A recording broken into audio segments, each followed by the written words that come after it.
سلام دوستای عزیزم، حالتون چطوره؟ امیدواریم که هر جا که هستین این ویدیو رو میبینید خوب و عالی باشید. ما در شهر دبی هستیم و تو این ویدیو میخوایم مترو دبی رو بهتون نشون بدیم و یه مقایسه ظاهری و نظر قیمتی با مترو تهران داشته باشیم.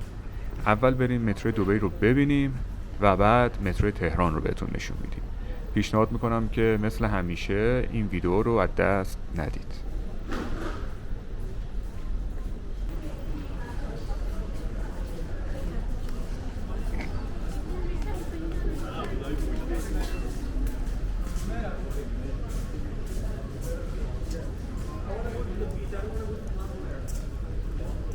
برای استفاده از مترو در دبی باید مثل همه جا از کارت مترو استفاده کنید که توی دبی بهش میگن نول کارت.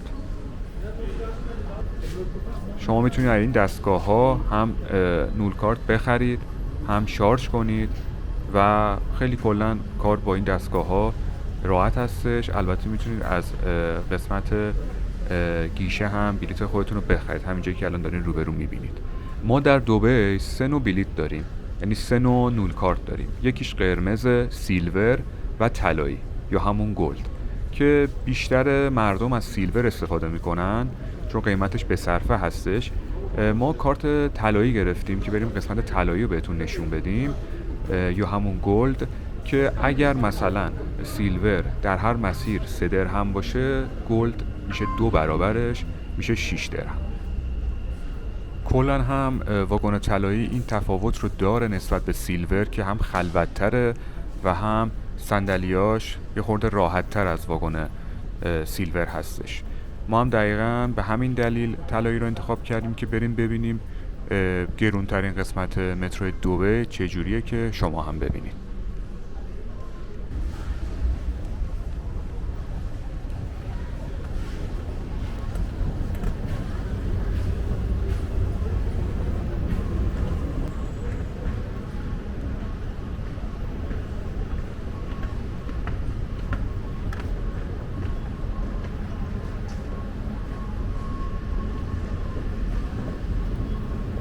یک واگن کلا اختصاص داره به قسمت طلایی، واگن‌های وسط برای بلیط‌های سیلور و یک واگن هم برای خانم‌ها هستش که اگر یک آقایی وارد قسمت خانم‌ها بشه 100 درهم جریمه داره و همینطور هم برای قسمت طلایی، اینم کارت طلایی و ما از این قسمت باید وارد بشیم که اگر کسی کارت طلایی نداشته باشه باز 100 درهم اینجا اگه بیاد جریمه میشه.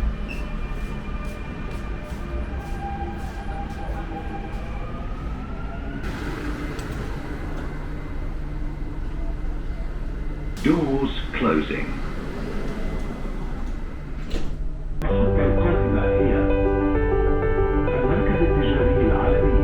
The final destination of this train is Expo 2020. The next station is World Trade Center.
شلوارش 30,000 تومان.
کرمانشاه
و با توجه به تابلوهای راهنما وارد خط 4 شود.